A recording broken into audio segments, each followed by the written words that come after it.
Pemirsa, tim gabungan Satgas TPPO berhasil mengungkap kasus tindak pidana perdagangan orang di wilayah Kabupaten Karimun, Kepulauan Riau.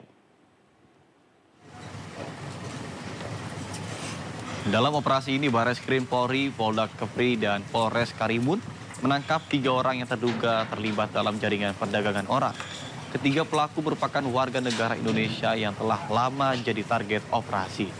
Mereka diringkus saat mengangsir korbannya dengan kapal cepat menuju perbatasan Indonesia-Malaysia. Hingga kini polisi masih terus mengembangkan penyelidikan dengan memeriksa peran masing-masing para pelaku. Modus baru ataupun yang banyak terjadi. Karena beberapa Polda, kami terakhir mendapat laporan dari Polda Sumut menangkap 22 korban dengan pelaku, di mana mereka melalui pintu yang ada di Karimun. Ini menjadi perhatian kita. Kemudian, adapun modus yang dilakukan adalah melangsir. Jadi mereka dengan speed kecil menuju perbatasan Indonesia Malaysia, yang tepatnya di Lentiga ya. Lentiga. Ini terus akan kita kembali. Penyanyi dangdut Inul Daratista belum lama ini terkena musibah. Pemilik goyang ngebor ini dikhianati oleh seorang karyawan yang telah bertahun-tahun kerja dengannya, hingga rugi ratusan juta rupiah.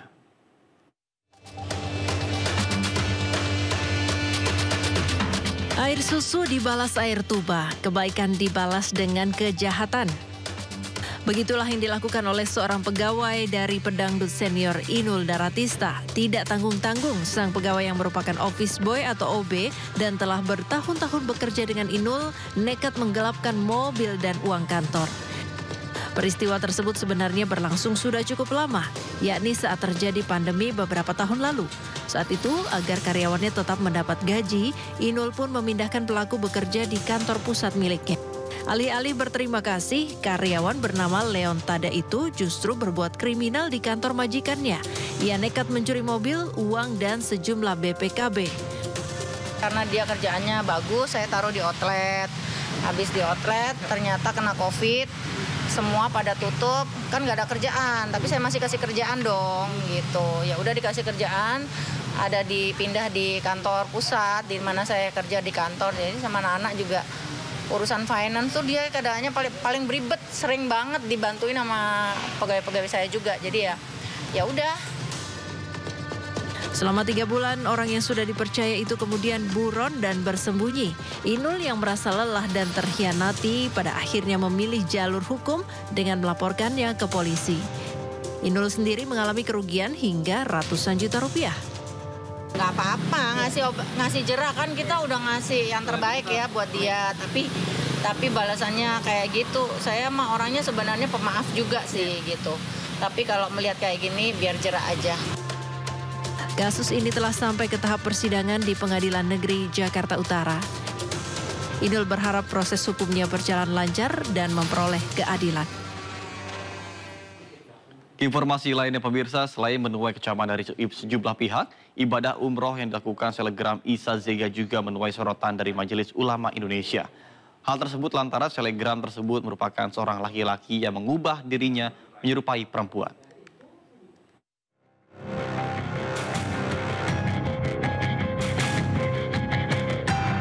Menanggapi heboh di media sosial terkait ibadah umroh yang dilakukan selebgram Isa Zega, Ketua MUI Bidang Fatwa Asrorun Niam Soleh mengatakan bahwa Islam mengharamkan tindakan yang bertentangan dengan fitrah kemanusiaan seperti lelaki yang berperilaku menyerupai perempuan.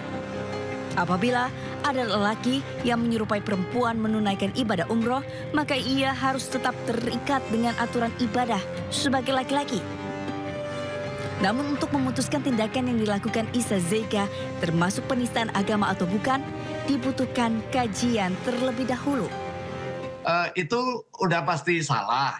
Ya. Tetapi apakah kesalahan dalam konteks praktek keagamaan itu sampai kepada penistaan atau tidak, itu harus dilihat secara utuh mengenai bagaimana tasawur masalah yang terjadi, kemudian background-nya, motivasinya dan mengapa itu bisa terlaksana. Kemarin ya datang seorang laki-laki inisialnya HK datang ke Polres Metro Jakarta Selatan untuk melaporkan ya kasus yang diduga melakukan penistaan agama. Sebelumnya kasus dugaan penistaan agama oleh Isa Zega ini heboh setelah diunggah di media sosial. Selain mengecam, sejumlah tokoh juga menduga jika perbuatan Isa Zega merupakan salah satu bentuk penistaan agama.